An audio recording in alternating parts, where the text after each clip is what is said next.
Welcome back to episode 176 of Revisited, and let's see if we remember how to do this bush. You guys got your quality content, and now it's back to slop. Yep. Eat it up, piggies. That was not planned, but the state of you all. Speaking of piggies, pig man.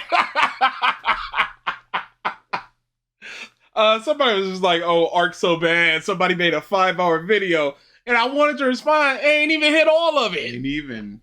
Could have been longer. But today we are talking about Nobody Will Admit Obsession is a Bad Movie by Shadowscape Pictures. This is very funny considering there was a big blow up with a YouTuber, Alex Myers, about his Obsession review, which of course I downloaded. And I was gonna say, I don't know if this is a troll or if this is just in the air of synthetic man. Because if you go to his channel and look at his banner, 100% soy-free videos, that kind of thing gets me. But he's got almost 400 videos. He's been doing this for almost 2 years. It seems like it would not be worth it to do that for so long and to get so little returns. Because for most of his videos, this is hovering around the 1,000 to 5,000. It doesn't seem worth it to be a troll. But I was going to say, if it's just like, nah, we could just switch on over to the Alex one. Because there's exactly 3 negative videos that I found. One of them is spoiler free, which was just like, why do that? This one and the Alex video, which everybody talk about that. Like, I don't know what happened in it. You don't? No. Oh, I watched it. Because I stayed away from Obsession. I watched Obsession, what's it, Thursday? I watched it on Tuesday. So I was just like, all right, now, because every time it came out, I was like, oh, because I didn't want to be spoiled. Yeah, that's so I don't know anything about that. It is legitimately one of the worst analysis videos I've ever seen. Real, like, let's give Bear some grace. That's not the take that you should be having with this. Not the take. It's a pretty poor take. I'll spoil a very small part of it. He was like, to give Bear credit, he doesn't take advantage of her when she's taking her top off. Like right after the cat thing, she's like, I'm on drugs. She wants to stay the night. But she takes, and he turns around and he's like, you gotta give Bear credit. It's like, why would you give credit to somebody for not attacking or taking advantage of another person? It's the Bear human. You gotta give people credit for not taking a child and swinging them against a rock. It's like, it's legitimately like, you've got to give this stranger credit for knocking on your door as opposed to just coming into your house. Why would I give a stranger credit for knocking on my door? This is what you should be doing. That's always in the barrel. Or this one might just flop and we're going over that. What was your opinion of Obsession? Oh, shock horror. It's an amazing movie. Oh my goodness. Get ready for DA's hot takes. Good movie, y'all. Press play. What do you want from me? It's a great movie. Good movie, y'all. It's a great movie. I think Backrooms is more entertaining. I think this is the better film. The scene where Nikki's in shadow and she's talking and comes out of shadow and goes back. I was like, this is in a bedroom. Yes. Dude. I was like, this is incredible. It's crazy. When he leaves the house and she's just standing there smiling, I'm like, she's so good. It's gonna be hard to top the entertainment aspect for me because I'm a character guy. Yes, and this is just character stuff, and I'm just like, all of this, all of it. It's so good. Yep. I got like 3 problems with the movie. Just like in the beginning where they show the oxycodone and they lingered on that for a little too long. It was like 2 or 3 seconds, and I'm just like, cut that in half. We got it. And that was just like, okay, so that's coming back later. And that was always in the back of my mind. Yeah. I was just like, he should have went back to that store long ago and got another stick. And with the end where dude gets $1 million, he leaves the house. $1 billion. He leaves the house. And then he comes in. And then he comes back like, hey, I got $1 billion. I'm like, you were there. That's the one I really didn't like. But I do love the way Bear looked at him as that money's raining down. It's one of it's just anger, disappointment, sadness. You couldn't do this. You couldn't do this one thing. Oh, it was so good. It's a great movie. And I'm just like, it got into it like 18 minutes in. Yeah, no. It's a quick turnaround. And at a certain point, I'm just like, wait, there's an hour left of this movie? And that wasn't like, oh my goodness, there's an hour. It's like Husk or whatever that was. Yeah. I'm like, what are y'all gonna do for this hour? My good. And they did the thing. They did the thing. Great movie. Great thing, party scene. One of the most uncomfortable things I've ever seen. Too long laughing. As soon as he pulled the card, I'm just like, I saw the girl next to her. I was just like, oh, it's about to be a problem. Just the stand-up slow walk. The acting is so good here. It's so good. It's crazy. Yep. Description boys. Description boys. Man, I was just like, oh, that's it. Because at a certain point, I'm making my art. I'm just like, I'm looking up. I'm like, I'm not even focusing on the art. I can't away. Because there's so much face acting and that you're not going to get purely through audio. And this is the first movie in the longest time that I wish I could have been in the theaters for. Cause just the brick scene and where it's just like 1.5 seconds where you can see her running up. I'm like, oh, I wish I could have been there for that gas for the audience, cause I gasped. They went crazy.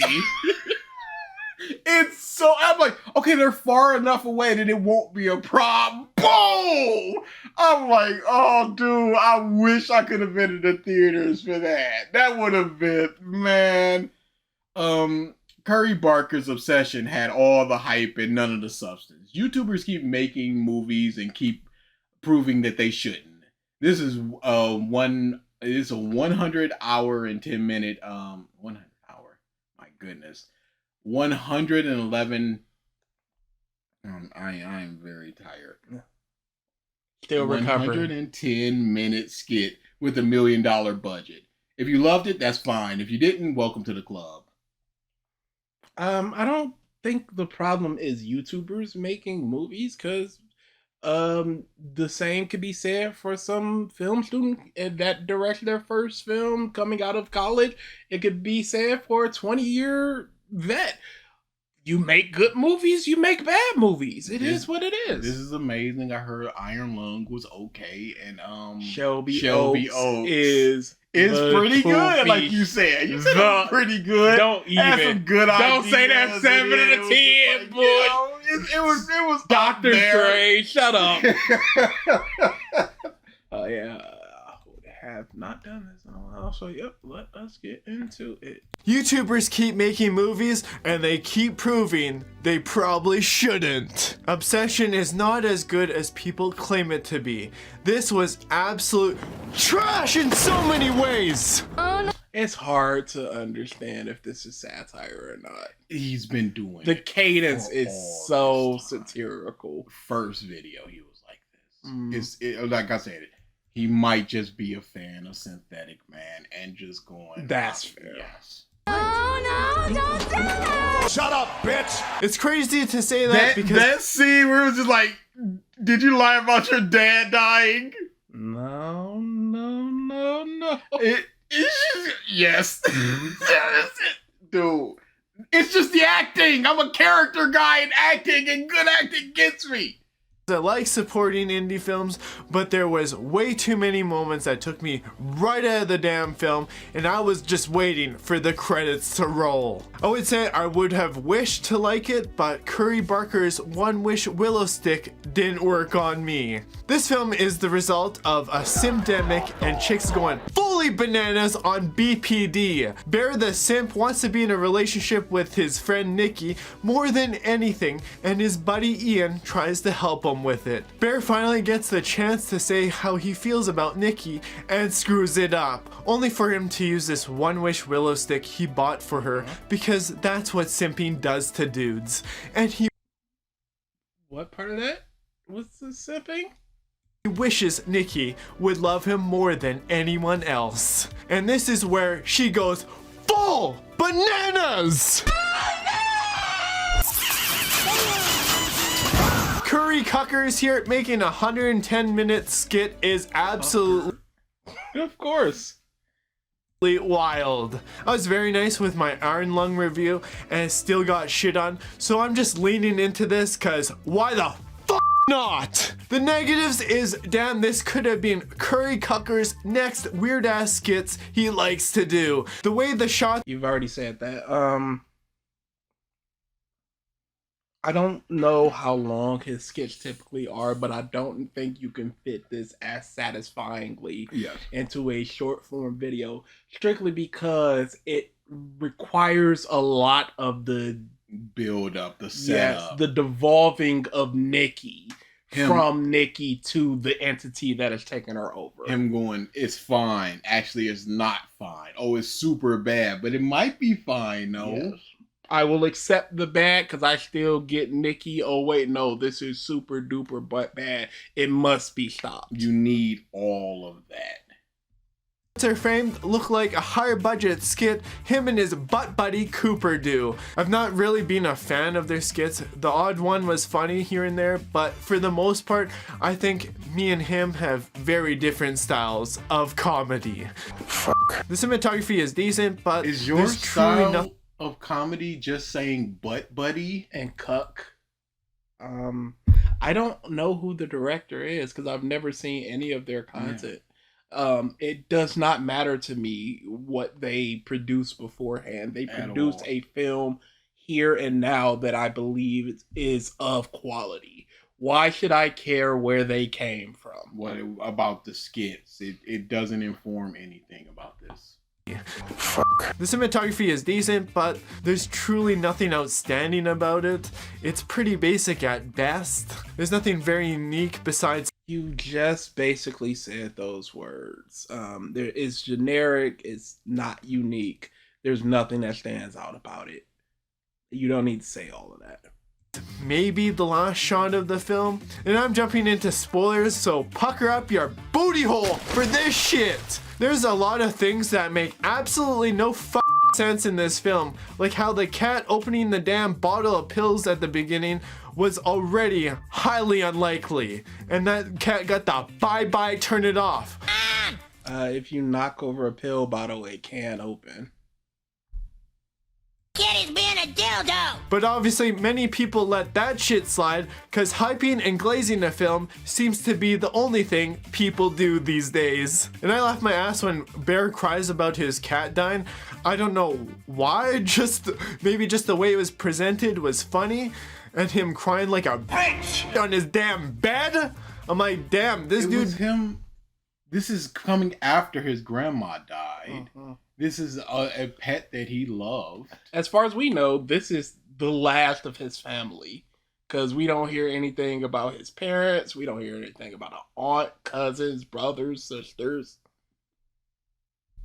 Be drinking all the goddamn soy milk. No, you need to lay off the soy milk. Since Nikki is supposed to love Bear more than anything, but she does some weird ass funeral for the cat in the kitchen. That was a goddamn big red flag. And I guarantee you, these chicks wouldn't touch someone else's dead ass cat. Then there's the fact. Yeah, it's almost like something is off about her. A normal person would not do that. Which is then explained by the movie as her being on drugs, and I do believe a drug-addled mind would do something out of the quote-unquote ordinary, such as, oh, this person's really sad about their cat, let's give them a proper funeral by bringing it in, blah, blah, blah.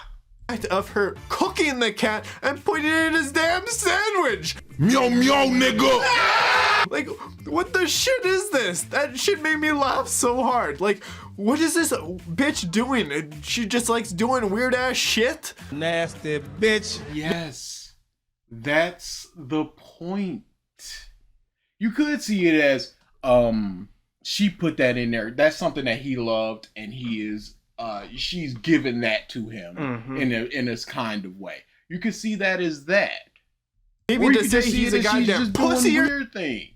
something. Then her locking the door with duct tape was absolutely hilarious, but also ridiculous, because that probably would have taken him an incredible amount of strength to open. She probably used like 20 rolls because she's absolutely bananas! Well, it doesn't take that much strength to get it from the lock area and then use the force, the leverage of the crease of the door.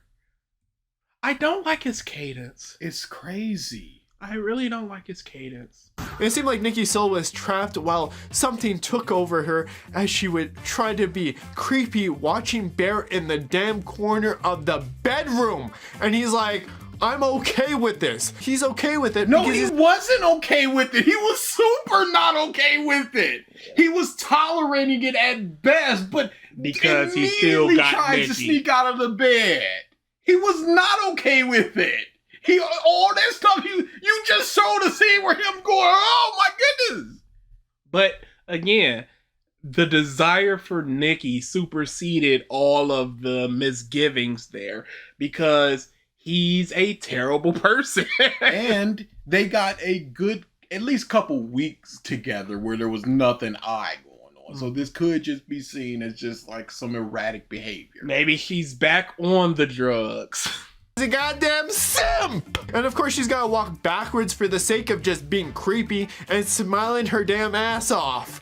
And I'm like, is this smile 3 or some shit? Because I don't know what the hell this movie was. And Is he not paying attention? Is he not trying to engage with the medium? Yeah. I don't know if this is just being like purposely contrarian in order to like garner views. Because like you said, there's, as far as you know, 3 videos that are just like obsession is not good. Being one of the 3 means a lot more than being one of the 50,000 going, this is a great video. So, yeah, I don't know if he's trying to be purposely contrarian because these criticisms aren't great. It does nothing special. Bear's a simp, which, yes, he is. But why is that an issue? Why is she smiling and acting crazy? Because an entity is taking her over and the entity is trying to be the quote-unquote ideal girlfriend, so she's always happy and smiling and trying to get him to love her based on who she is at this current moment, so on and so forth. So we spent like 4 minutes and there has not been a lot of substantive criticisms of the film. Definitely a lot of questionable things in here because you think the idea would be they would be inseparable and she would obviously drive Bear crazy to the point he might actually kill her. But he's gonna say she's beautiful and simp for her. Look, you're so beautiful. I'm your freaky Nikki. Even though she did some gnarly shit at the party. Yes, at that point in the movie, he was trying to draw out the real Nikki because he sees that this isn't her. Yes. So he plays to that stuff. He starts actually speaking his mind about her, which he couldn't do beforehand. In the hopes that she becomes actually Nikki. She just had to like stab herself with a broken glass. Amazing, right? I was like, damn, this girl. It accomplished what she wanted, which was to get them away from the others. And it could have just been seen as her right then and there trying to kill herself, because 2 scenes later, it's just went the bed scene, which was just solidifying, just like, is it so bad to live? It's like, oh, shit. What's so bad about being with me? Hated that piece of shit. Needs her SSRIs or some shit to calm this Looney Tune character down. I love you. Nobody would ever say with this chick remotely that long, but because Bear's But this is post the call he made where the guy's like, as long as you're alive, don't you think you have an obligation to be with her? Mm-hmm.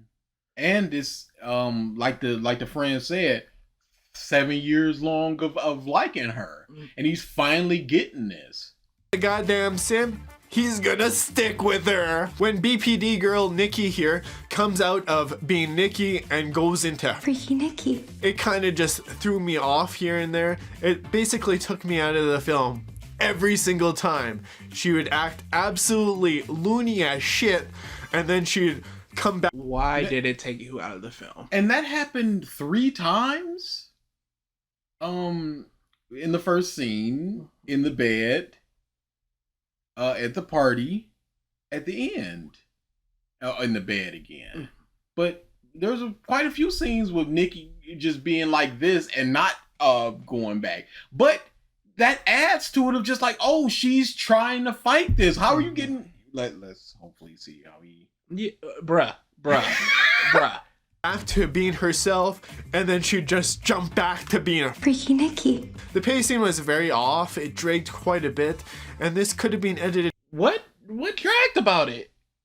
Cause the part of it is the awkwardness of those silences and just staring and things in the periphery, like him getting out of the door.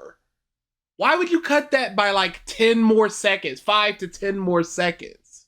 I can't think of any scenes that could be cut or shortened off the top of my head. They all, except the pill bottle you said earlier. Except that is a 1.5 seconds. That's not gonna turn the movie from a 4 to a 5. Yeah, they all inform something one way or another. I would hope when he goes, it could have been cut down to, let's just say 50 minutes. He goes like the scene with, and then he gives an example of it and why it could be cut down. Quite a bit, and this could have been edited down to what, a 90-minute film, and it'd still have the same effect of being a simp ass bitch film. The music, It would not have the same effect though, because depending on the scenes you cut out, is going to really dilute those moments where it's tense and there's not a lot happening, like the bedroom scene or her walking in and out of the bedroom. That conversation lasts for like 2-3 minutes. Let's say we cut it down to 40 seconds. It's not as effective. would randomly cut out instead of just droning out in the background. It wasn't like the character was turning off a radio or something. It just randomly goes off. And again, it threw me out of the film again. This was one of the least immersive films I have watched in a long time. The part after Sarah gets her face smashed in, Bear doesn't lose his shit exactly, and I just felt bad for Sarah, but Bear should have just not helped Nikki with the damn body. I was like, damn, this dude is a piece of shit. Yes, he is a piece of garbage, but what's the next move there? First off, he's in shock. Second off, he's scared that if she's gonna do that to her, he can do that to him. Or do it to herself.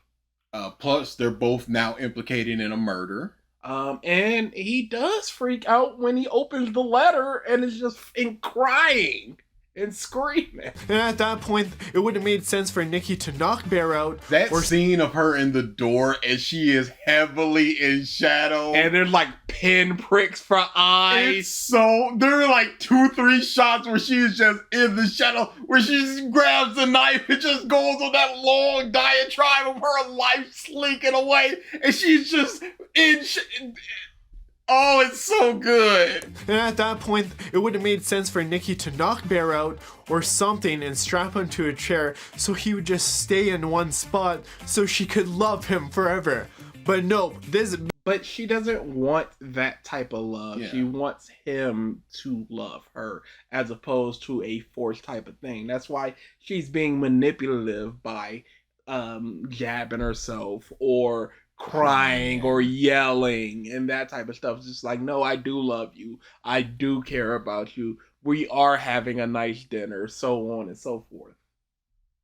bitch ass simp helps her with the goddamn body. And then what? Bear screams after opening Sarah's letter that she got accepted to art school and then decides to yell. This shit was laughable at best. Dude should have been yelling probably as soon as he made the goddamn wish. Emotional damage. I'm not sure why Yeah, especially considering he didn't even know the wish worked for quite a while.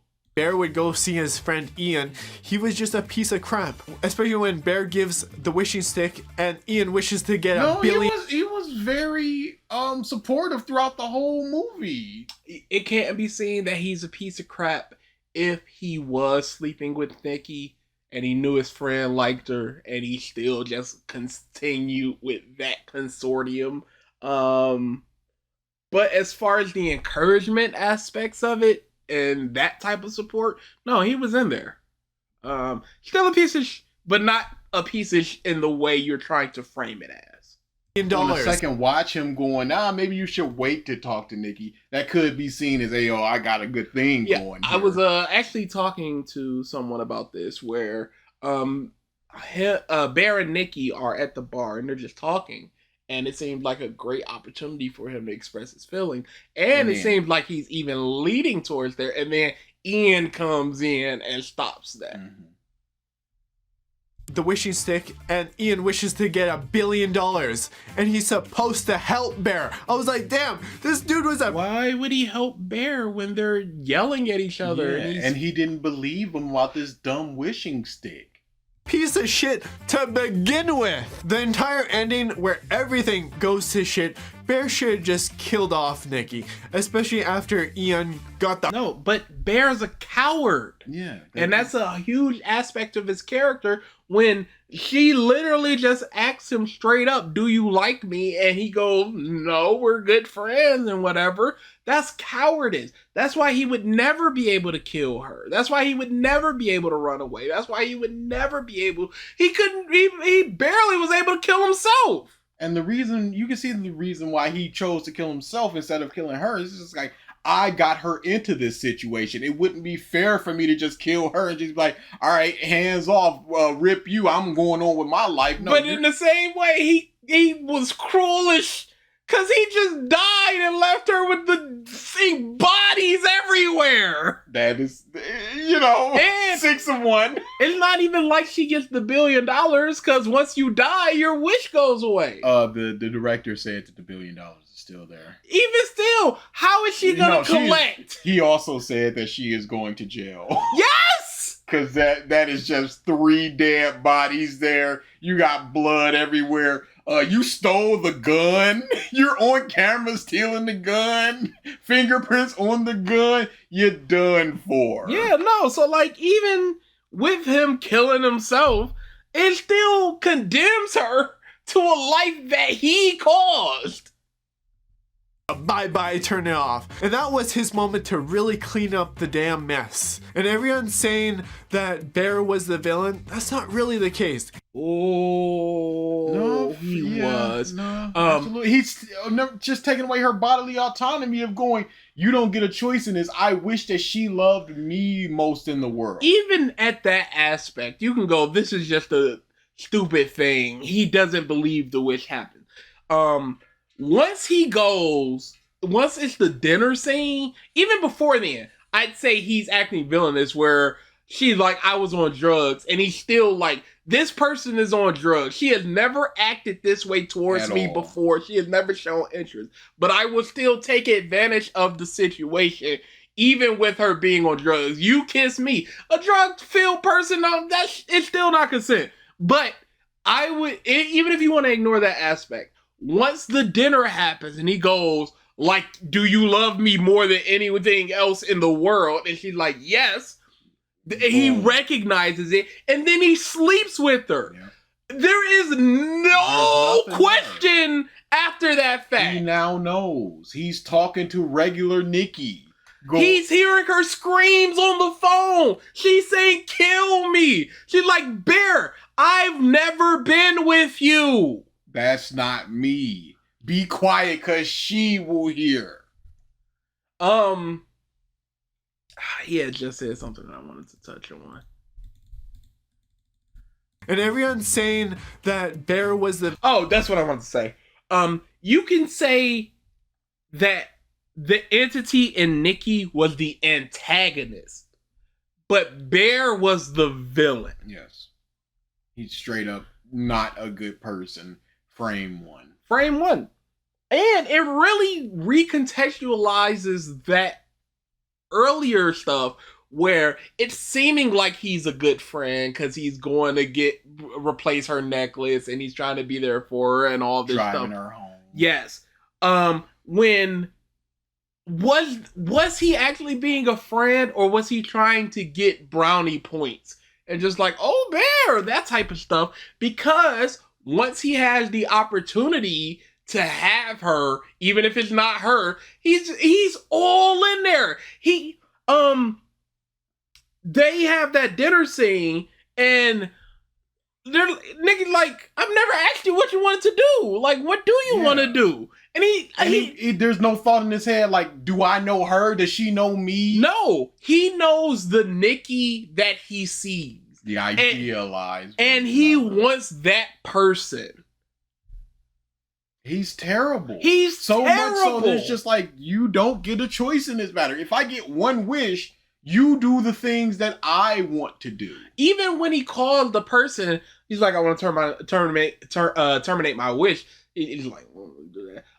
Can I alter it so she still loves me, but it's not as egregious or as strong or whatever? So he's still trying to force that love onto himself from her. He's a terrible person. And it's because he couldn't do it. She gave him the opportunity to say something, and he said nothing. There is only two options, yes or no. He chose no, even though it is a yes. I was talking to a friend about this, and she brought up a good point where you could see this as Bear as a broader, what people do in relationships, where Bear lied and then manipulated Nikki to get that relationship in the same way that you'll see a lot of people lie and manipulate and act like they're a person they're not, like they have things they don't have, like they're a good person when they're not, just to get the person they want. And once that person is in, it doesn't matter if they ever see the real you, because they have fallen for the you that is fake. So Nikki, not Nikki, and in a way, the person that has fallen for you is not the person you actually wanted. So in a way, Nikki is not the person that Bear wanted. And Bear is not being loved by a Nikki that sees Bear. Only the wish that Bear created. So it's just a mess all around. It's a mess all around. But the bottom line, A1 never forget, Bear is the villain. Capital T, capital V. Villain? That's not really the case. And if he was truly the villain, he would just kill Nikki off. But no, if he killed Nikki off once she asked, he would still be the villain, yes. But I don't understand why him killing her or not changes if he's the villain or not.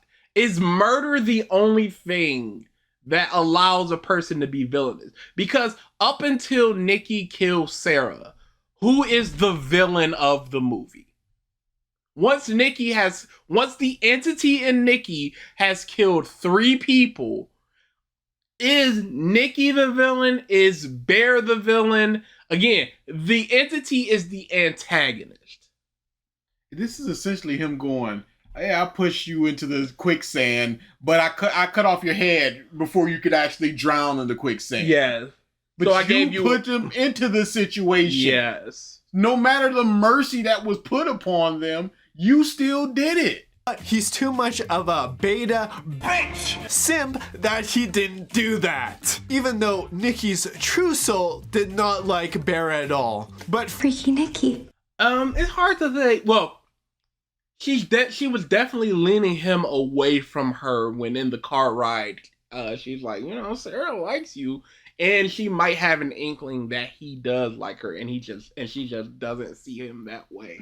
But it's hard to say if that was always going to be the case, or if it was in part because he just couldn't say anything. Yeah, it could have just been like, if you said yes, yeah, you're a good enough guy. Ian is. We can give this a shot. Yeah, the dude is all about banging, and she was in the car like, I want love, and this dude is just like, yeah, I can feel that. And she said, you're the only person I could talk to about this, so they do have some kind of a connection there. Which is also very funny because Bear's like, you're writing that romance story, and she's like, it's not a romance story, it's a love story, and he's like, what's the difference? Because he only sees love in a very superficial way. So when he makes the wish for Nikki and he gets that love, he's thinking it's romantic. He's thinking it's a romance, but it's not.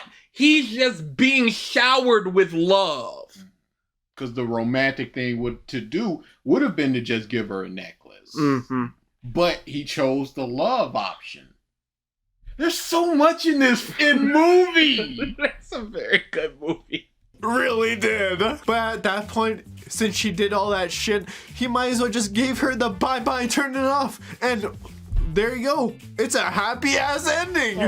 Yeah, just kill the person. How is that a happy ending? Because he still has to deal with the consequences of it. Yeah. There was no happy ending to be had here. 0. Unless it was just break the stick, unwish the wish. That was the closest thing to a happy ending. But then even still, he would have lost her, because it was just like, you knew that was not me all this time. You did all that stuff. Probably would have put him up on rape charges. Would that have brought Sarah back? I honestly don't know. Would it have brought her back in where she is now, or would have time reversal, or just Sarah's back? Yes. No harm, no foul. Who knows? Yeah, no. At that point, there was no happy ending. Yeah. Once Sarah is killed, yes, there's no happy ending to be found. Pre that, if he would have got a wish off, it still wouldn't have been a happy ending, but everyone would have been alive and healthy. But no, we got Bear offing himself with pills the cat took, and I just thought that was so dumb. He had such... Of course they're gonna bring it back because they lingered on it. It's a full circle moment. This whole thing started because of the death of the cat, because him talking to Nikki for an extended time is why she dropped her necklace in the drain, which caused them to go to the store, so on and so forth. And the story essentially starts thanks to the cat, and it ends thanks to those same pills that killed the cat. It ends the same way that it starts, with a dead person by pills with somebody crying over them. And he was too much of a coward to shoot himself. Yes, because he had the speaks to gun. And constant cowardice. The cat took, and I just thought that was so dumb. He had such a great opportunity to blame this all on Nikki, but nope, because he's a damn simp, like I'm gonna say a bajillion times in here. That would make him an even worse person if he just called the cops and went, my girlfriend has gone crazy. And you could kind of And then you're also putting other people into harm's way because they're not gonna just come in guns a-blazing. the majority of this film and where it was gonna go. I don't know how people thought like, oh, I didn't see this coming and all this crap. I'm like, it was pretty like basic. You kind of just saw this coming. You could predict it. No, there's a bunch of ways this could have gone. Nikki could have killed herself. Nikki could have killed Bear. Bear could have killed Nikki. Ian could have killed Nikki. Ian could have killed Bear. And then Nikki kills Ian. Nikki could have, the actual Nikki could have gotten control of herself for the 1 second to snap the rod and then unwish the wish. There were a lot of places this could have went. And I just knew Nikki would live at the end after Bear dies. It all just kind of led there.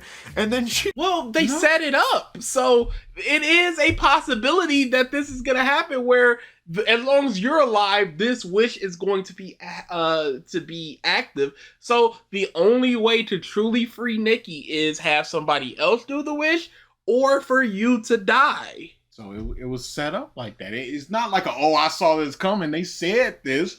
And it presents the option on the table, so your mind goes, okay, this is an option. Killing Nikki is an option. Running away forever is an option. It's just one of many possible options. She becomes the It Follows monster. just pushes him off of her like she's like, ew, ew, ew. Ugh, brother, ugh. And at that point, Nikki should have just offed herself as well, because there is no way she's getting out of this shit. There's no way she could explain this to a cop or anything. It would just be... Maybe she did. She's f***ed. And she can't even make a wish because she wanted to be with Bear forever. And now they can't even do that. She can't change the wish. Would that be Nikki's wish or the entity's wish? I wouldn't know how that works. She can't do anything now. She's absolutely f***ed. Emotional damage. And I would say that this ending was completely lackluster, and there's just no rewatchability for me anyway. And I'm thinking, well, you didn't like it the first time. Why would it be rewatchability? But you could rewatch it and see a bunch of stuff that you did miss. It didn't become clear that Sarah liked Bear until the cat scene where he. Other than that, it was just like, they're just friendly. But then there was that long, lingering hug. She was the only person that asked about the cat, so that shows that she cares early in the movie with the bar scene. There were scenes like that. This scene where Nikki's just in the background, blurry, just staring the entire time. It's so good. Ian Bear's butt buddy was the true villain of this film. Dude was the worst best friend ever. That part where Sarah says Nikki and him had been f***ing off and on made me think twice about who my friend was. But since Bear is a simp bitch, he does. And a coward. That's, again, yes, that is part of Bear's character, that he is a coward, that he is a simp, that he is a bit. What is the issue with portraying a character with the characteristics that you want to portray them as? Is it simply that he's a simp so bad? Instantly negative that they're a simp. Doesn't care as much. And Ian could have just told Bear the truth, but decides not to. And he obviously gets jealous of Bear and Nikki when they start getting freaky. Ian is the How do you tell your friend that you've been banging this girl that he likes all this time, 2 years off and on, and just go, as they're in a relationship, happy, what is he gonna do? Hey, yo, yeah, I was popping that. Sloppy seconds, buddy.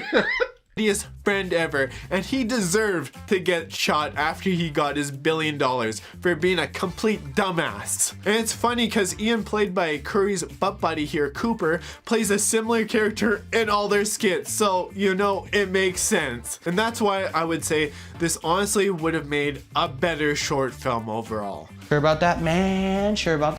It would have made a better short film because the person that appears in their skits appeared in the movie. Apparently. You haven't even really discussed it. Because even then, you were like, with tighter editing, you could have got this down to 90 minutes. So now you want to get it down to like 6 minutes? 11 minutes. Like, just introduction, snap, crazy, shoot. It's in the room. Hey, Tommy, blah, blah, blah, wish, Willow, wish. You're my favorite customer. Right. Can I have a Desiree Roses, please? Oh, I thought you didn't know it was you. But look, I'm not completely heartless either, so let me give credit where it's due before I bury this thing completely. There was only one positive, which was the cinematography. Positives to this film is the music is probably the most outstanding part about this film. I could honestly listen to it even though it's not a very strong theme to remember. It just kind of gives you the vibe of something being eerie and but kind of chill. The acting I would say was solid, but there was something about how they just acted that threw me off. Banana BPD girl here, Freaky Nikki.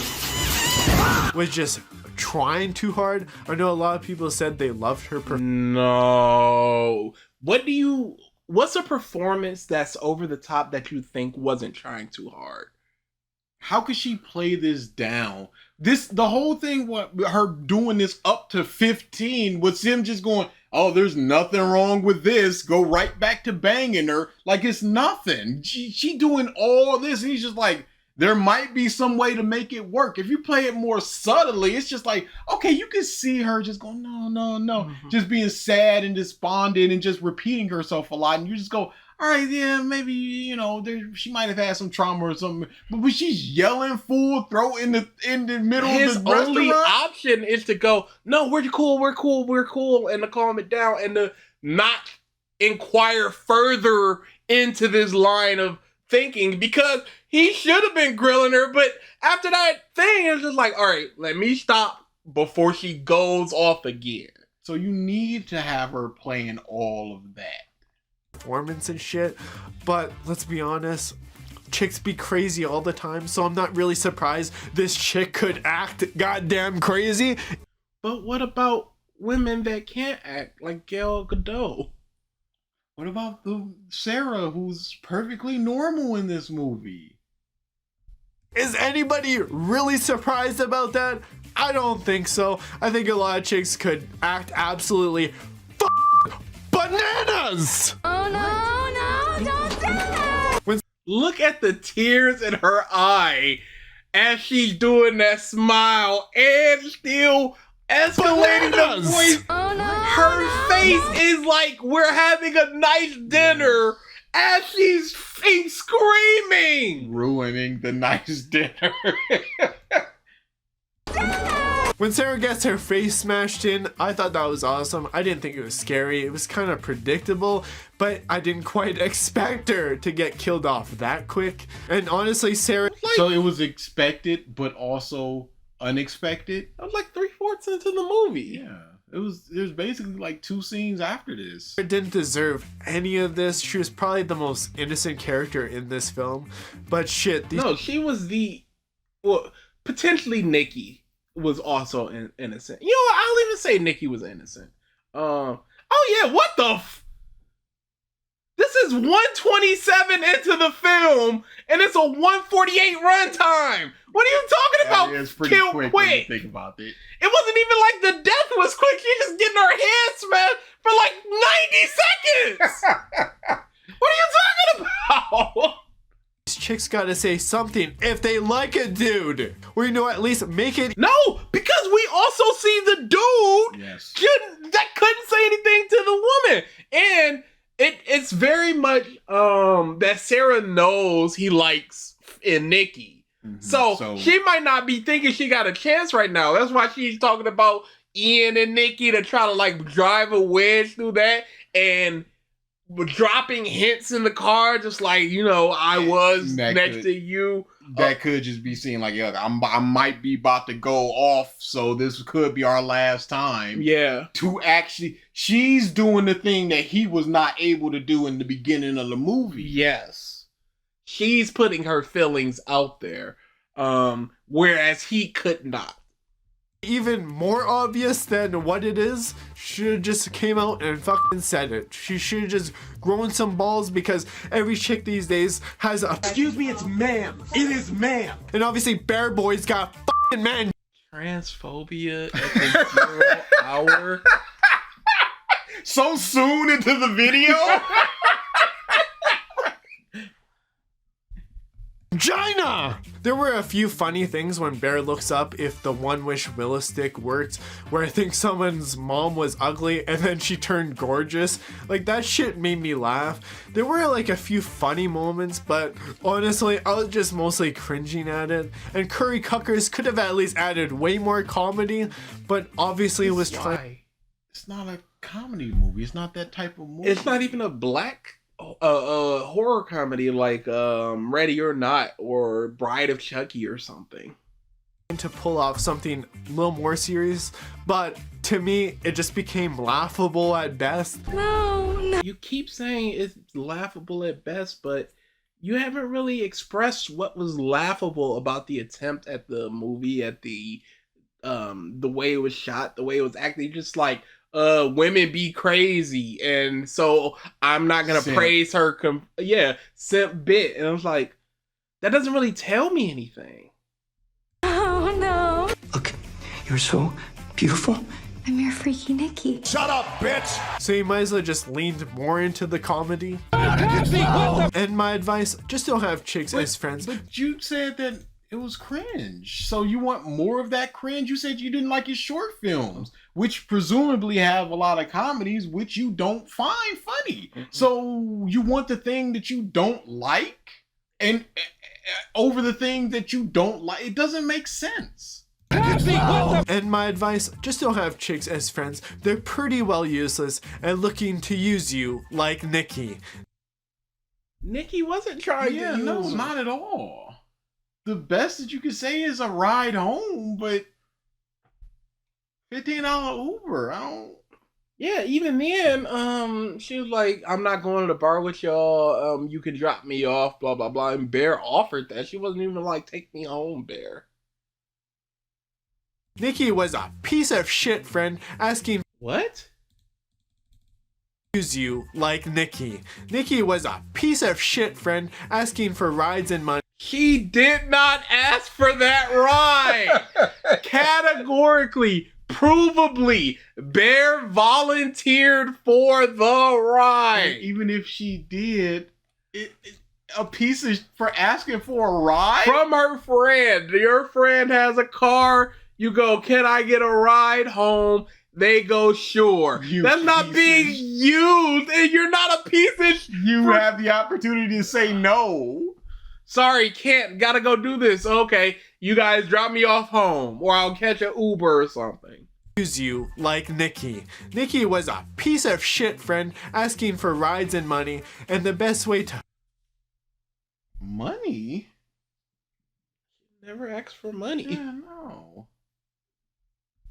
Find a chick is to look into their natural habitat in the damn kitchen. Oh yeah, it's the one for you. Overall, this is a 4 out of 10. Misogyny at the 0 hour? So unexpected. At this point, I didn't expect it. And for being the most simpiest and BPD film to ever exist. This was level 10,000 and above. And this was a long ass YouTube video with $1 million budget, and it made me question if Curry Cucker's boy is a simp ass bitch. Oh, he's got pronouns on his Instagram. You just know he's a fruitcake. Homophobia at the 0 hour? Him as a fruitcake? What's the correlation there? I know a lot of people in this sphere see pronouns in the bio as a thumb down motherfucker. No, that's obviously a thing, but wouldn't that be more of a culture warrior or whatever they call them as opposed to a fruit cake? Emotional damage. The only value you get out of this film is don't be a weak piece of shit simp motherfucker, and always find out if you're No, body autonomy. Yeah.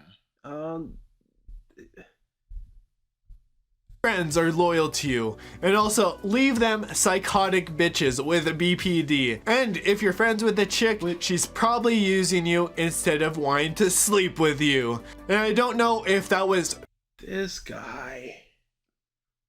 I feel remorseful for his upbringing. Yes. If not for his upbringing, if this is an act, I feel remorseful that he feels like he needs to do this in order to garner an audience. This is not a good look because it's just you yelling and saying simp, and the people that will clap at that, I would not want them to clap at that. If I was being a satirical person, if I am just in the trenches, I do want them to clap for that. But this feels also a lot like people that get pleasure simply out of riling people up. And that's also one thing I've never quite understood. Truly. Just like, yes, you crying about this is what gives me my joy for the day. We both just had comments like that. Yeah. Dude just like, are you slow? And then entered a comment and it was like, are you stupid? Entered another counterpoint. It's like this whole string of just like insult into point. Like, what are you getting from this? Yes. And no insults from your boy. Nothing. Just straight countering your point. Just like, this whole thing was about hate. How's it overcoming hate? Cause you're, and then roll trauma into it, sucker. Same thing, same diff, homie. Gotcha. Curry Cucker's intention. Oh my god, this type of is exhausting to me because I would like someone to point out their misgivings for a movie I really like, and to do it in a way that is understandable as opposed to just calling someone a cuck and yelling about women be crazy and simping and stuff like that, and then just going 4 out of 10. But this was an ass film, and this shit is definitely forgettable and needs to go bye-bye, turn it off! What makes it forgettable if it's gonna be in the annals of history? Yeah, and you see all of that, just that yelling stuff, it just seems so performative. Yes. It's a very odd cadence in YouTube and audience that he's trying to garner and cater to. It just seems really weird, and I wouldn't want that. And it's obviously not working. Yeah, that's the craziest part. Though to be fair, you keep pumping this out, eventually you're gonna get some people coming. Sure, you're gonna get some people, but is the 7,000 worth all of this? Is just sitting here going simp over and over, just like this is the content that I would like to be making? That type of person, that mindset of just, I got things to say, simp. There we go. I feel the exact same for people that make a bunch of videos before a movie even comes out. Just like, this is gonna suck, this is gonna suck, this is gonna suck, this is gonna suck. No one should watch this, no one should watch this. Superman chick that we did. Female Bilbo Baggins. Whatever her name was. But it's like, no one should watch this. And then they go watch it, just like, here's my review of it, you guys. You should go watch this. How about you don't watch it then? It's just stirring up outrage. Yes. And it's just like, I just want some actual content. Yes, I would rather prefer that. I would like some authentic analysis as opposed to this thing that feels performative. Even if this is authentic, it feels fake. And I'm just not interested in that. I'm not interested in you talking for 30 minutes about the woke or the message or even the way it ties in, like people calling Gwen Stacy in Spider-Verse like she is trans as opposed to it being transcoded or the potential or an allegory. I am 1,000,000,000% open to her being trans. I do not believe it is empirical fact that she is trans. So it's not even like from this side, this side. I just want arguments that when I hear them, I go, I do not agree. I find your point stupid, but I believe you believe it. But this is just confirmation bias. I'm sure if you look in the comments, there will be people going, yep, I agree. 2 out of 10. Oh, yes. Yeah. Big simp energy. As much as I don't like Mother's Basement, I would never call his inauthentic. I would never think that what he's saying isn't things he 100% believes. Trash though it may be, I think he truly believes that you can just find the JoJo's part that looks interesting to you and jump right to it. Do not do that.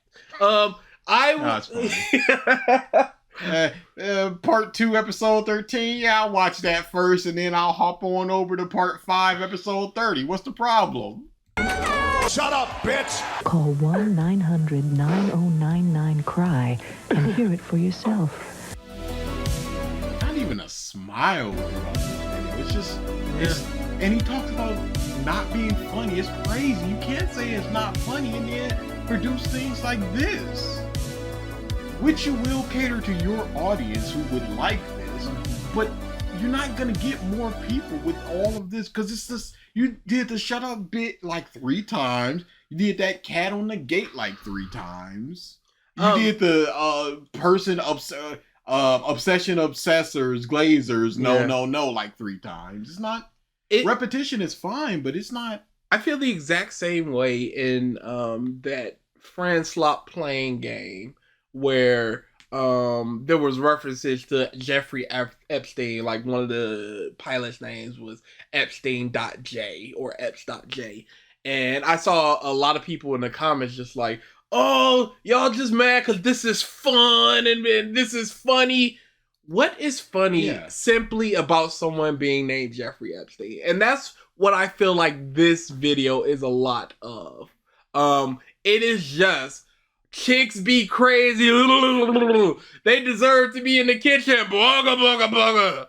And it's like, it's not interesting to me. Yeah, it's just simply not. And the people that it is, it's just like, all right, man, you're going to be the people in our comments going, hey, you stupid. And then thumbs down and move on. Yes, please just thumbs down and move on. I don't need to hear it.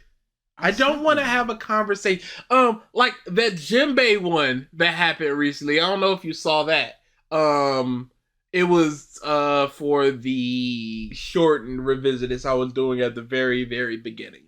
And some dude was like, ugh, the 2 people making this video are so bad at it, I have to defend Jimbei, a character I hate. And I'm like, okay, can you point me to a timestamp where this is bad? And they just went 0 to 0 to the end of video. I'm like, I'm not gonna comment with you anymore. Yeah, it's like, come on now. I am trying to actually engage with your point, and maybe I agree. Maybe far removed from it, my opinion is changed. Because this was like month 1, month 2. This is early stuff, and I listen back. I'm like, I wish I would have elaborated more. I don't understand what I went with this. Yes, just flat out wrong things where I'm just like, no, that didn't happen. And I'm just like, I could believe that you could put a timestamp, and I'm like, all right, either I didn't explain myself properly, or I'm just flat out wrong, or I see where you're coming. I no longer believe that. So any sort or new information that could have came out, or information that we could have missed, any number of things. If you drop a timestamp away here, I'm like, okay, cool, but just going boom to boom, it's like, You're clearly not here for this. Yes, and if that's the case, why are you wasting your time and mine? Because again, I'm just not gonna engage further with you. If you would have just went, at this point you said this and I believe blah blah blah, I would have kept going with you. 0 to end of video? No, thank you. But it's just this type of person. It's like they're getting what they want out of this. Mhm. I want to just put, this video sucks, you guys suck, and they get something out of that. And But then they what is move that on to- something? I literally do not know. I truly do not understand I'm not gonna explain myself at all. But these are the people that are not challenged. They're just used to people just saying, "Hey, this sucks." And they're just going, "Oh no, it doesn't." Yes, it does, and then they move on. Or just they grew up on Twitter where you can just put on a tweet of 140 characters and just move on. It's like, this is my thoughts. Never needed to elaborate. And even if it blows up, you can just go mute this thread, get your last little bit off, and then never pay attention to it again. Oh, look at all these crybabies in the comments, and just move on. It's just that thought process just perpetrating. My goodness. The state of me. I'm still healing from that video, y'all. My brain broken. Yeah, I just don't understand. I truly do not. Like, I can understand making a video like this for an April Fool's thing. I can't imagine making this type of content in earnest and being happy with what I've said in this video. And not even the like transphobia and homophobia and all that stuff. I mean the actual analysis. Because of course that's bad. But I mean the actual analysis you presented was Nikki is crazy. Bear should have did something a long time ago. Kind of end of the whole thing. Yeah. But like I said, he's been doing this.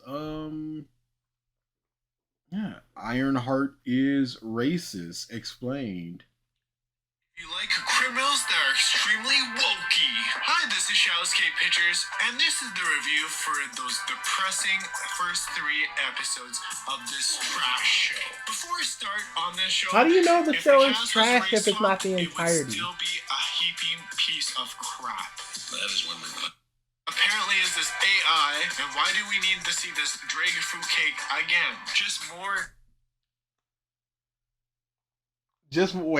more what, sir? Just more that what? shit. And then it ends. Then we got episode 2. Natalie apparently is this AI, and why do we need to see this dragon fruit cake again? Just more damn propaganda. Homie with the cape explain Why how he is a character just being there propaganda? Yeah. That's the type of mindset that you're thinking of. Why is a character, a trans character, a trans man playing a man, just shoving things down your throat?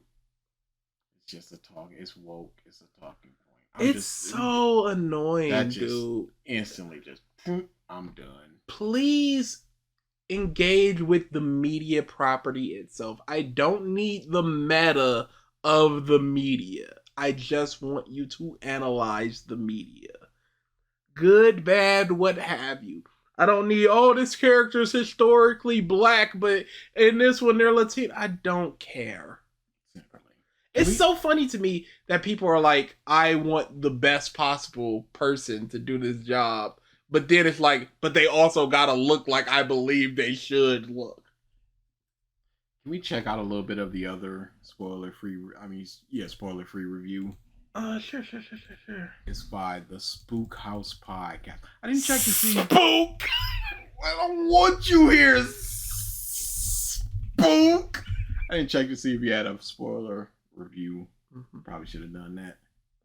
Yeah, that would have been nice. Didn't look like it. Hey, I was in the right. It's like, okay, got it. She's crazy. Is this movie gonna do anything else? I don't understand how people...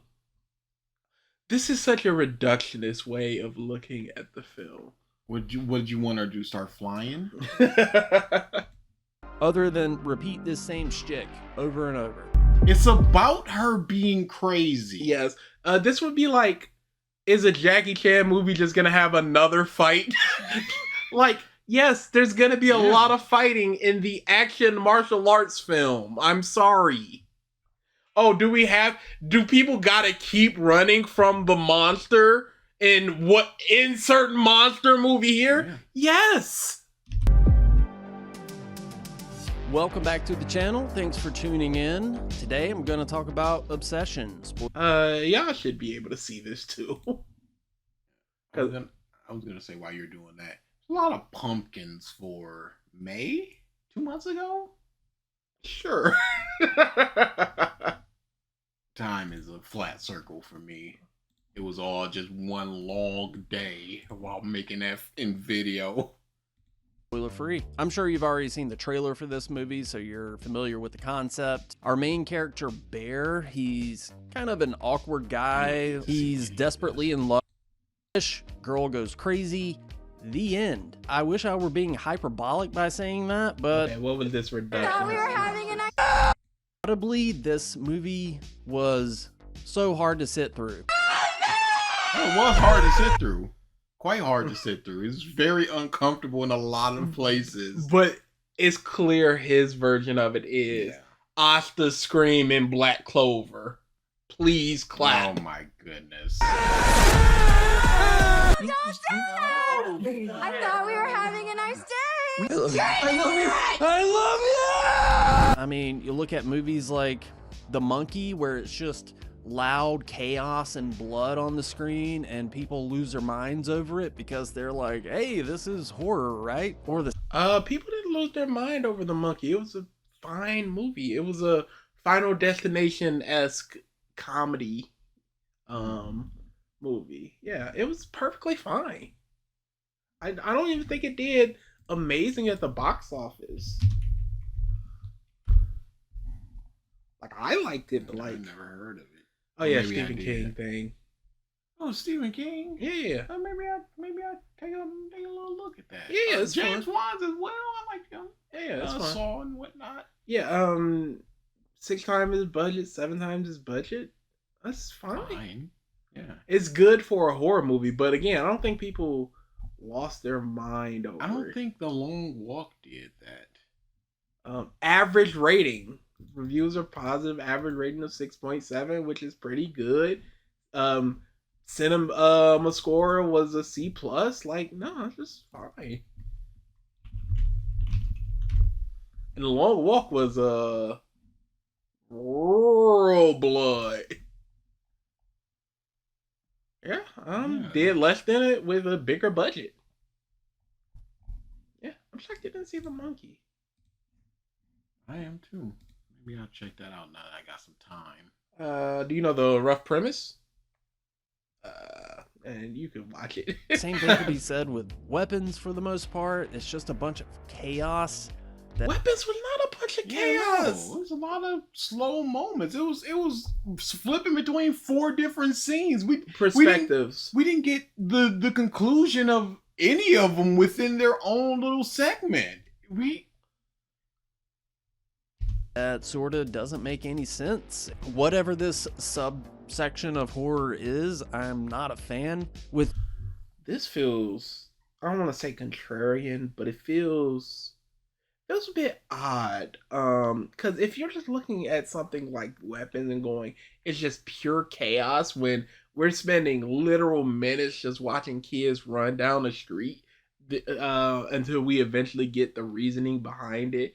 Yeah, like switching between 4 and 5 different perspectives. The Monkey was chaos. The car scene with the door opening in the One background. of the freakiest scenes I've ever seen. Legitimately. And that was not chaos. That was so quiet. It was so quiet, and it lasted for like 3 minutes from when she's asleep to the person walking in to the car door opening. Like, that entire scene may have been from her camping out until next scene might have been 7 to 10 minutes of the film. It is as surface level as it gets. Guy makes a wish, girl goes crazy, the end. I wish I were being hyperbolic by saying, but she doesn't go crazy. She slowly descends into craziness as the real her keeps trying to break free. but from my perspective, that's all there is to this movie. That's crazy. I don't see how you can just see it as that all the time. Where she just and he just goes, I don't like sleeping, I don't like my dreams, stuff like that. It's just like, okay, so that's just her fighting back in the dream. All the friends and him just looking like you even though he's the villain, you still worry just like, okay, she could just freak out and just kill him one day. It's like, you don't want that because he's just this dumb dude that just got put in a bad situation, but he put himself into the bad situation. So if in that bad scene she had just stabbed him, I wouldn't be like, yeah, I'd be like, dang, man. And you know, you're looking at it in such a reductionist way of guy makes wish, girl goes crazy. That's kind of the end. You're wearing a thing shirt. Alien comes, it morphs into other people, the end. Halloween in the background. Dude comes up, stabs some people, they kill him. Or do they? Like, anything can be reduced to a couple of sentences for the rough structure of the movie. Scene after scene where Bear and Nikki are doing something somewhat normal, and then Nikki gets crazier and crazier, and Bear freaks out. And... Like what? Like what? The dinner scene, that's one. But no, that was because he confronted her. Because before then, she's cool until it's like, did your father really get sick? Is your dad really sick? Before then, it's just a normal dinner scene. Even this, she's trying to play normal, but she starts freaking out when old girl gets to sit next to Bear, and then it's to kiss the person, and then it slowly descends. The bedroom scene was outright creepy. Mm-hmm. Even the flower one. She didn't do anything freaky when the first time when she took her shirt off. She freaked out when they started kissing. Yeah, there wasn't really any of that. But again, the reductionist thing. And something happens. Yes, these moments do ramp up throughout the movie, and it becomes bloodier. Like a movie is meant to do. And violent. But it doesn't even become bloody and violent until the brick scene. The cat was bloodless. Even if you want to go when it gets super violent, we're talking the last 20 minutes of the movie. I guess you could say like her stabbing herself with the bottle, but that's just some trickles of blood. None of it was very interesting. Maybe it's because I'm a 38-year-old dude. But I am 38! Yeah, age has nothing to do with this. But this just didn't resonate with me at all. I could see, like, you know, teenagers or early... We gotta stop acting like films that you personally were not invested in must be for children. Because be for a different demographic. You're acting like you're above the film that you just watched strictly because of how many times you've been on Earth after it's rotated around the sun. Literal fan of My Little Pony. Friendship is magic. Age does not mean anything in terms of quality. I'm gonna play video games and read manga when I'm 50 if I'm still alive. Who cares? Big if. In Detroit trying to make that not happen. Jesus Christ! Canada, peace, bringing that over here. Build the wall. 20-somethings loving this shit. You know, Curry Barker is 26 years old, so that kind of makes sense. Oh, bro, your girlfriend's so he crazy. can only make movies for 26-year-olds? Yeah. He's also a white guy, so can he only make movies for white guys, white women, black women, black and he's guys, also a man, so can he only make movies for men? Come on now, you can't use this argument. It doesn't work at all. Is 26 years old, so that kind of makes sense. Oh, bro, your girlfriend's crazy. Let's make a movie about it. There's just nothing here. If I wanted to watch a movie... Yes, there is! About the body autonomy and slowly realizing how much of a piece of Bear is when he wants to act like the good guy, the nice guy, but in actuality, he just saw Nikki as an object, and once he got that object, he was doing everything in his power to maintain control over that object. All fine. But no, it's just my girlfriend went crazy, Rob. She's yelling in there. She's yelling in a restaurant. She lied about her dad being dead. This is again some to weeks garner later, sympathy. To garner sympathy. And that night he bangs her. And it's such a I was thinking about this when she just had that blank face while he's banging her, and I'm just like, you could really extrapolate this as, and I'm gonna say mostly women because it does mostly happen to women, but you can extrapolate this from anybody, where it's like, if you're not gonna have sex with your boyfriend or your husband, he's gonna get it elsewhere. So even if you're not in the mood, you basically have to sit there and take it in order to keep your boyfriend around. And in that instance, Nikki is not enjoying herself. She's not acting like she's enjoying herself. She's sitting there and taking it because it's what Bear wants. So you can even see it in that way, that form of manipulation, that ultimatum of, if you're not going to give it to me, I'm just going to get it elsewhere. So you better give it to me whenever I like. There's so much you can take from this movie, dude. But your girl goes crazy. She crazy. Movie with this similar premise, I'd rather watch Fear or The Crush. A good 90s thriller like that. And then instantly going into, there are better things out there that does this premise. Instead of looking at this and talking about what the good and bad are of it, you instantly go, this thing did it better. What does it do better? What aspects are worse in here? I've never seen The Crush. I've never seen Fear. What did they do better than Obsession? Please tell me. Don't just say, oh, I would just rather watch these better movies. Because it starts to feel a lot like old good, new bad. Because both of those are quite old. As actual character development. I was picking up on character development. The only thing that we can do to make a character good or a movie good or character feel real or character be anything is character development. Is the development of seeing the pieces that Bear truly is not development. That is because in the beginning, he just seems like a kind of meek dude that really likes this girl and is a relative good guy. But you recognize he's actually a coward piece of who only sees this girl as an object of his affection, and he wants her above all else. That's development in a car of just going alter the wish. Development later and then kill me. It's like, oh, is it really so bad to live with me? What's so bad about being with me? And she goes, I've never been with you, Bear. And in his mind, he isn't like, oh my God, she's right, because I've just been banging this person that isn't Nikki. Like, she's just trapped in her own mind, just watching this stuff happen with this person that she doesn't like. She can't do anything about it. No, he's going, how can I keep making this work? What can we do to make this work? What's my avenue? To the point where he's talking to the person and just like, why can't you be Nikki? You're not Nikki. And she's like, I can be Nikki. I can be Nikki for you. Because he recognizes this is not Nikki.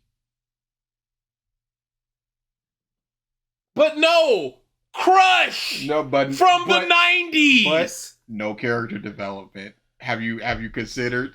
Influences of It Follows in this movie at times. This persistent thing coming towards you, just it won't leave you alone, it won't go away. Can we talk about tonally, this without talking visually, about I saw influences of It Follows, but Obsession doesn't even enter the same ballpark. But it's a completely different thing. It would be the actual opposite, where he's trying to hold on to the thing as opposed to the thing pursuing him. The only connection that you have here is something pursuing something else. There's a complete character here. There's somebody recognizing, no, this is what I want, but it's not what I want, as opposed to, hey, oh my goodness, is something about to touch me? It's two completely different things. It's just a vague similarity in the premises. Pirate Software once said about stop killing games. Canceled. I hope you get everything you asked for, but nothing that you want. And that is 100% Obsession in a nutshell. He got everything he asked for, but nothing that he wanted. As terms of being interesting as it follows. Most of the It's not as interesting as it follows. That's not a good that's critique. not a criticism, homie. Scares, loud noises. I don't know. I guess is this what horror Is it meant to be scary? Or is it meant to be tense? Because that film everybody loved about Paranormal. mental health. Girl gets her head cut off in the car. Everyone loved it. Dude's driving his little sister's head gets cut off. He goes home. He's sitting down. It's mostly about mental health and grief. Everyone loved it. Oh my god! Have I seen this movie? I don't know if you've seen it. Yeah, so I'm like, 2010s. Because I think it came out in 2010. Big ups. Great movie. The Purge, of course. Nope, it A was sequence of movies. Hereditary. I have not seen Hereditary. Okay. Yes. there is now? I don't know. Certain parts. Yeah, but my point was, Hereditary isn't a lot of scares. It's not a horror, but it's one of the best horror movies around. So this movie just feel downright kind of mean-spirited. Yes! Yeah, because it is a monster in another monster. Yeah. Or tone deaf at times. For example, there's a running gag or scare, I don't know what you want to call it, with a dead cat. Like early on in the movie, Bear's cat is found dead. Instead of just letting the animal rest in peace, it kind of becomes a part of the story several times throughout the movie. It's a little, isn't this shocking, bro? It's not. I explained it earlier. It's a token of his love that she's given to him in several different ways in order to gain his affection. The first big thing she does for him is the cat funeral, and she's staying over and they're having that good conversation. And then when she's cooking for him, boom, cat comes back. To say that speed this up, we can just bang this out. Really, give the people something. A little more. There are no positives of this movie. I mean, for what these actors are given to work with, it's acted well enough. I mean, if you want to go, well enough is crazy. It's doing too much. It is acted well. Period. Acted well enough. I mean, if you want to go for like crazy girlfriend performances, like, yeah, this is up there, but it kind of gets to the point where it's just cringy, and you could practically see Curry Barker thinking like, what's the craziest thing we could have her do in this scenario right now? And it just gets very... Yeah, the craziest thing that she can do is yell in this scenario. Which people do in public all the time. I'm tired of the word cringe, and not in the word itself, but just people using it as a negative and not really having to explain what they're talking about. Drop it down. It's cringy. That means it's bad. People doing karaoke is cringy. Who gives a if they're having fun? Yeah. So this cringe doesn't matter because cringe is most of the point getting goosebumps and so if what you're seeing is cringy, that means what you're seeing is uncomfortable. And it's an uncomfortable movie. Old after a while. It's like, okay, got it. She's crazy. Is this movie gonna do anything else? Yes! When she's like, kill me! When she's like, that's not me! When she's writing it on pictures and... When she's crazy, and then you get to see his reaction to the craziness. So that's a whole separate thing that you're feeling there. And then you get to see everybody else's reaction to her craziness. Other than repeat the same shtick over and over. Again, what is... You talked about It Follows. What is that shtick If not, this monster looks like somebody else and it is coming for me.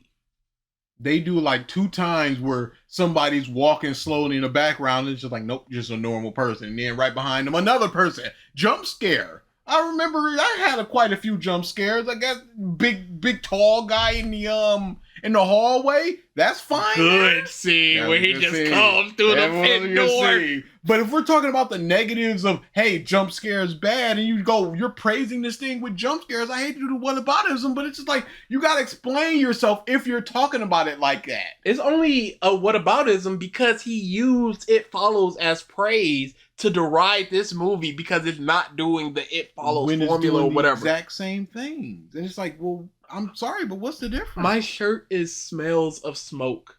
Yeah, no, it's absolutely crazy. Legitimately, I love riding around in the heat with the car with the windows down. Not today.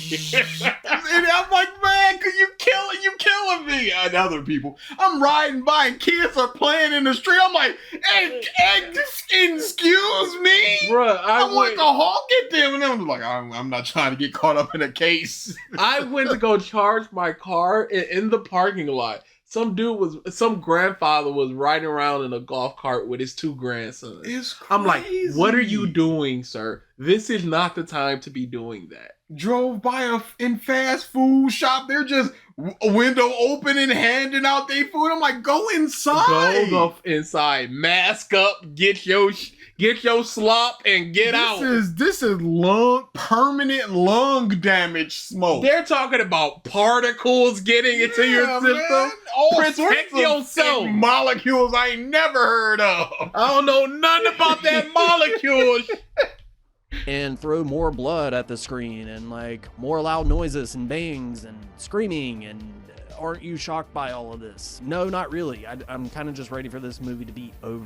But yeah, back to the positives. It's well acted enough for what the characters are given. I appreciate what they did with the score of this movie. Quite often when people are unable to praise a movie that they don't like, it is the music, it is the cinematography, it is superficial things. The acting was pretty good. It's crazy. I liked X's performance. Crazy. Because it's the exact same thing as the previous dude. A scene where 2 people are talking and the score is going on in the background, and the score will drop out suddenly and leave silence to... That has nothing to do with the score itself. That has to do with how they're... Yes, that's editing. Directing. Sort of accentuate what these people are saying, and I thought that was a neat trick. There are a few... It's not a trick, it's just something that happens in film all the time. Genuinely funny moments to this movie. It's kind of more... Well, I would definitely say it's a black comedy with a lot of blood. I don't think so. No, Ready or Not is a black comedy with a lot of blood. I understand I bring that up a lot, but I love Ready or Not. That is a black comedy with jokes abound in that film. There's blood all over the place in that film. I can't think of too many funny scenes outside of the first 20 minutes. I got nothing horror out of this at all. I felt nothing. So horror is not just scary. It is not just being frightened. A Frankenstein's monster is a horror monster, even if the entire film frames him as a comedy. It is still a horror monster. But he also talked about the jump scares, and you may not find that as horror, but that is a horror trope that is happening, so that is there. Zero tension. Zero tension. That's impossible, dude. When they're laying in bed and he tries to move and she yells, stay. Yells it. No tension? When he wakes up and there's just tape all over the door. When she's just in the shadows. Just having a full conversation. When she first comes there and she's just like, oh, I'm sorry. Oh, and and just talking to him with shadows with the pinprick And eyes. she's just like, yeah, I was on drugs, so I didn't want you to think that you assaulted me. He's like, I didn't assault you. It's like, no, I didn't want you to say think that. I didn't say that. I didn't say that. I didn't say what? That you assaulted me. Like, just that veiled threat of just like, you know, not when saying it he's happened, talking to but Sarah in the car and you see her in the background so far away, and then you just see her running up. The multitude of times you just see her in the shadows listening to people or watching people. Just know you're waiting for the shoe to drop. That's in party scene! No tension! her getting up slowly, silently, standing behind old girl for like a second and then pulling the chair back. Dread or atmosphere. I've seen a lot of reviews, you know, say, hey, 5 stars. I've never been so And this is the type of person that will let a review taint their opinion of this. Positively or negatively. Because they will just go, yeah, he probably thought that it was a 6 or a pause 6.5. 6.5.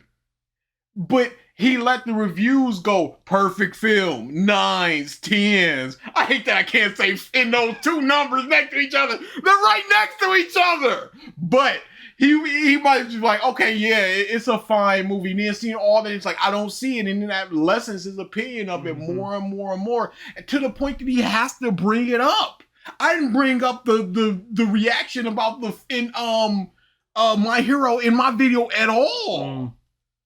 They're out there. Yeah. They are. People loved it. People hated it. I could have read it. They are there. There's no videos about it. But Reddit, Twitter, I looked. I could have added it, but it serves no purpose to my argument, to my thoughts, or at all, or anything. And I'm like, scared of what? I mean, literally, in the comments of this video, tell me what scene was like, oh, a masterclass of tension. Because I am... The party scene. The party scene. The awkward laughing too long. The, oh, you know she's jealous and obsessed. And Sarah gets to sit next to him. And you know it's a problem. When it's just like, hey, swap places with this person. She grabs onto his arm and she's like, but I showered. Just that little small things like that. Her when he left and she's just sitting there smiling and she pees herself. And he comes back and she's covered with vomit and dookie. It's some good tense stuff there. Because you're just thinking, she can't even function without him. I'm truly racking my brain trying to think of one. And not to compare and this... you see... It's not even what's a good scene, what's a masterclass, because he heard masterclass so much and he's just like, nah, that scene was fine, but it wasn't a masterclass. So he's racking his brain going top 10 things. He's comparing it to other movies that he's seen and other things. He's like, it doesn't compare to X, Y, and Z, so it's not a masterclass. So what is in there? Not to compare this too much to Hokum. I mean, I know it just came out, and these are... I haven't seen Hokum yet. I hear good things. It is on my list. Very different movies. Probably because I want to see that as well. Okay. Surface level, beyond... This is enough. You've already said surface level. There is more to the surface than his girlfriend went crazy. Yes. His wish went wrong. There's so much to bear himself. Is a pure monkey's paw. You got what you want, but did you though? This shock factor. Stop talking about shock factors. Because for the most part, it's not shocking things going on. You got the cat sandwich scene. You got her bursting through the glass. Ian coming in and getting shot. Some of the like erratic movements of her. Of look at what this crazy girlfriend is doing. This reductionist way of looking at it. It's so absolutely crazy. And this dude might not be one of the people that can do off the cuff just hearing my thoughts without it properly coming together. Script, yes. Because it takes a lot to actually do that. And for him to just be like, yeah, it's fine for you to just go, it was boring, it was just some tropey, whatever, blah, blah, blah. for him to just think that that's just his frame of reference, that's just his stream of consciousness speaking. Surface level. Yeah, surface level. And that's how he truly feels, but he doesn't have a second to just try to properly express what that means to him and what it means to the movie and how it could be improved or any of that. That's all this movie has to offer, in my opinion. Maybe I'm missing something, but I can already tell that this is going to be the movie where, you know, movie of the year, performance of the year. And I'm going, what? This is just my opinion. We don't have to agree, but I'm always open to a good discussion. Maybe I will rewatch this movie at some point. But to be honest, if somebody came to me right now and said that I have to rewatch this movie, I would snap this thing and say, please God, no. I wish to never watch this movie again. Hey. Now that's insane. Yeah, no. You didn't even count it as a bad movie. You just went, it's kind of average. Yeah. And now you're wishing that you never have to see it again, begging God not to have you watch this again. I can't think of many movies like Final Fantasy Spirits Within. I want to watch that movie again. I want to know if it's that on bad. YouTube again. I looked up a trailer and I was just like, for real, so I kind of don't want to, but I that's one of those things where I want to know. I really want to know. Again, I want to know. Crazy, because you never know. It might just be like, hey, you know what? Clannad. I want to know if it was just my mindset of comparing it to Canon 2006, which is my favorite romance, and then going straight into that same company a couple years later and it's not as good. Who's your caddy? No, that's bad. Yes, that's what I mean. accept that's bad. That's fine. I have no interest in ever seeing that movie again. But comedies are big difference. It's because so different. If you're sitting there, would you watch Walled In again? I don't remember nothing about it other than somebody was walled in. No, you were mad at the lack of people being walled in. Because I remember the movie ended on like a plane or something. I watched Walled In again. I've got no problem with watching Walled In. This is the difference between us and him. I'm just like, I would totally watch that again just to know if it was that bad. And I'm going for the bad stuff that is closer to I would not watch that again than average stuff that was just like, it was fine. I guess I can watch that again. I've watched Doctor Strange again. Shut up. I've watched Thor the Dark World again. Who cares? Yeah, I did like Andy Richter as the manager of this music store that all these kids work at. I thought he was funny, and I was like, hey, let's... I don't remember about him. There was a scene where she was sad because she's like, oh, I didn't get in. He was like, oh, that's sad. We'll get back to work. that was funny.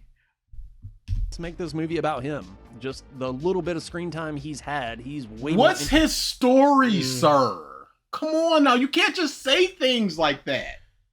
That Get Back to Work is a generic comedy thing where the manager doesn't really care about what's going on with you. They just, hey, you gotta get back. Interesting than any of these people. Oh, and that's another thing. None of these people are likable. Not Sarah. Before the turn of you've been banging her, Ian was quite likable. He's just this bro friend. I'd say Nikki was likable up until she turned into the entity. There's nothing to dislike about her other than you want the main character to like her. He wasn't the most that you can say is where Ian was just like, yeah, go take your girl home, and she was like, ew. But then that later informed, don't say that. Where she was just like, I see him as a brother, not ew, this guy sucks or anything. It's just like I don't see him. I could never, because that is not even in my purview. And they already established that they have a more jokey relationship with the pina colada, or like my guys with a sensitive side or a feminine side. So that's just the type of things they got going together. So yeah, Sarah's, there's nothing to dislike about her, even up until her death. Maybe he'll explain. Especially not our main character, Bear. That's 100% fine with that. I'm not supposed to sympathize or like the rapist. Yeah, that's cool. Yeah, no, I'm not in there for him. Yeah, no. Sorry. Like he's kind of pathetic.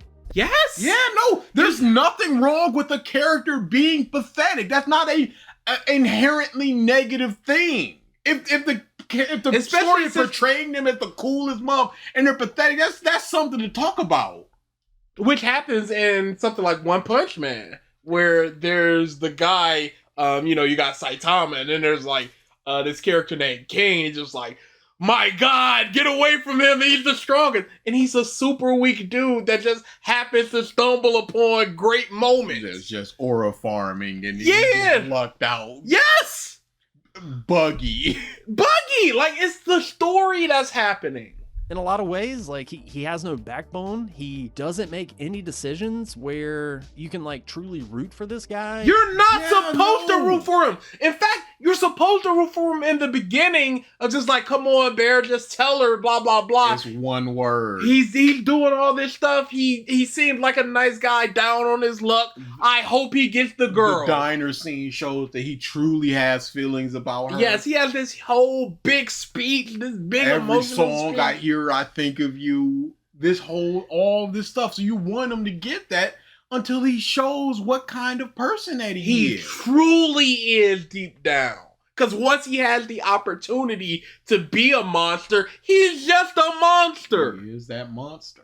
And you want him to win. I was so unaffected by this character. Same with Nikki. Maybe with the... How can you not feel for her when she's trapped in her own mind? How can you be unaffected by Bear when the scene where he's like, what's so wrong? What would be so bad about being with me?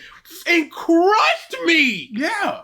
That's just like, because with the whole alter the wish thing, you would be like, all right, he still wants this. He's just like, hey, make her feel some kind of affection for me. Make her still be Nikki. But God, maybe she looks at me as more than a brother type thing. Something still like villain. Still never villain. Forget. But her just pleading for death, and he's just going, Sawyer. You'd rather die than be with me? No, live in that prison. Exception of Sarah, played by Megan Lawless. She had this. Same with Nikki. Maybe with the exception of Sarah. Same with Nikki. What? You don't know Nikki like that. Yeah. We get like 8 minutes of actual Nikki as the character Nikki. And she's fine. Played by Megan Lawless. She had this sort of side arc going on where she was trying to apply to colleges and there was this running storyline with her. So there was something. There you go. This movie is as surface level as it gets. I do not get it. For Obsession, out of 5 stars, I'm sitting on 2 stars. Who knows? Maybe that... I'm always scared that people that are like, this is just surface level or don't see Bear as the villain would do more realistic versions of what Bear did. Mm-hmm. And this isn't an accusation to these people or anything. It's just a thought I have sometimes where I'll hear someone just go, yeah, I don't get what's the problem. What's the problem with what Bear did? Up until this point. Some people don't even do that. Oh, that's crazy. There was somebody just like, there were people that just like, yeah, he should have used the Willow on Sarah instead because she was the one that actually liked him. And it's like, no, he should not be using the Willow. Yeah, at all. And again, he didn't know that he liked Nikki. So why would he use it on just some girl? No, it's all kinds of broken. Will change in the future. If it does, it'll likely drop a star because on rewatch, I can't imagine sitting through this movie. At least on the first time, I was anticipating, okay, there's going to be a twist or something to keep my attention and engage me with this story, but nope, it just stayed the same. It's a fun story. What changed in It Follows? What twist would you have liked? What were you expecting? What were you not expecting? How could this be improved? Because that was a big part of my script, which just it was a lot of introduce issue, introduce how it affects the world, introduce how it could be improved. That was a lot of my structure. And I don't see how you couldn't just go, do this with it this. would have been better. And not just say it follows, but it would have been better if this scene or this character, blah, blah, blah. Or something like Ian goes, snap the thing. And he tries to, and he goes, I already made my wish to make you a simp. And that's why he's been acting like this all this time. Or even, that would be really effective for him. Or even just Nikki wouldn't love you. And because of how hard that wish was, it has to go so hard in the opposite direction, which caused the obsession. Mm-hmm. So Ian becomes more of a villain too. Anything! It's literally on the spot, two different things that were just like, okay, that's a way that not necessarily improved. Sarah would have been the person that made the wish of Ian, or Nikki would like Ian because Nikki would like Bear because she knows Bear likes Nikki, but Nikki Nikki sees him as a brother or whatever. Gimmick and everything, but this should have been a 30-minute anthology. Again, make it shorter. You need all of that. I would have sat there for the length of the Avengers in Doctor Doom and Friends being 2 hours and Muff in 48 Muff in minutes. For whom? But I would have sat there, just her walking in and out of shadow for 20 minutes. Yes. I would have stood up and applauded like a seal. Or another short film. And apparently Curry Barker has been given reins to the Texas Chainsaw Massacre franchise, which at this point doesn't mean a whole lot, but man, if there were ever... It was one recently that was pretty good. I certainly hope you don't mean Texas Chainsaw The Beginnings or whatever that was. Yeah, thank goodness. No. Thank goodness. I was about to go crazy on you. Which one was The Beginnings? The one where they were they went to go buy that house in the middle of nowhere, and they were in that bus, and he was in the bus, and he was... Oh, yeah! That was terrible. A time to like revitalize that franchise. I guess this would be the time to do it, but based on this movie, the writing is just not there. The vision is just not there. What deep things are needed for Texas Chainsaw Massacre? What themes, or what's a twist that just like, oh my goodness, he took off the mask and it's Michael Myers. Like what do you want? Or he's beautiful. Maybe he has something else up his sleeve, but in my opinion, Obsession is a one-trick pony. That's going to do it for this review. Sadly, the movie.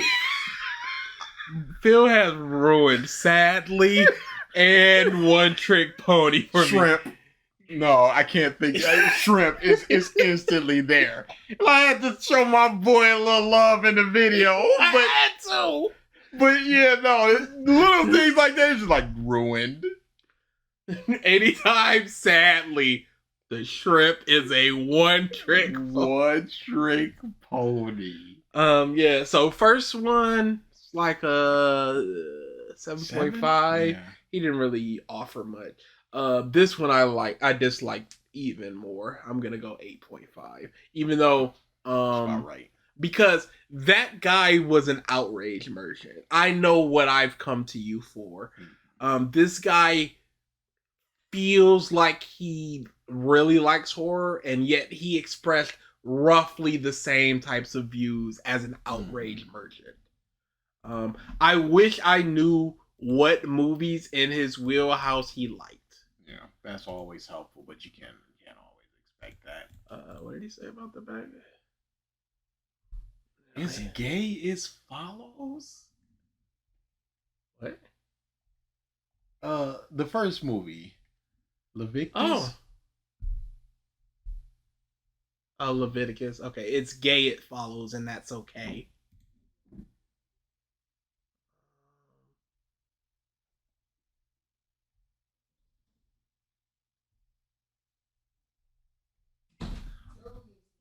It's a masterpiece. It was fine. In a violent nature. Oh no, I'm saying he's throwing around masterpiece when he was getting on other people for talking about masterpieces. That movie was fine. Like, the gimmick was awesome, but the film itself was just okay. Wow. Okay. Okay. He hated weapons? There's no way. Yeah. Could you go there? Oh wait, Together. Okay, you like Together. I thought Together was great. Wait, go down. I I'm think sorry. I saw a Good Boy. Emotional horror. Okay. Okay. It was a very good movie.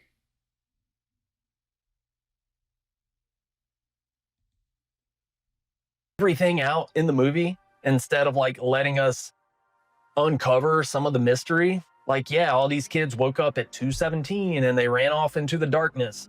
Okay, that's interesting enough, but that's about as interesting as it gets. There's not a lot of mystery to unravel here. Does it need to be a mystery? Yeah, no.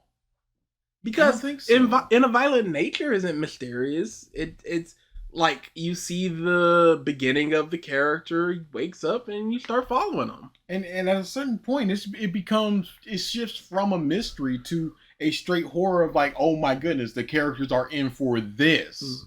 I had so many questions after watching this movie. Did Zach Krager watch Longlegs and say, hey, I want some... What was the movie. question? No, what were the questions you had? I'd like to know that. In my movie, give me an older, eccentric, creepy character to show up and have this...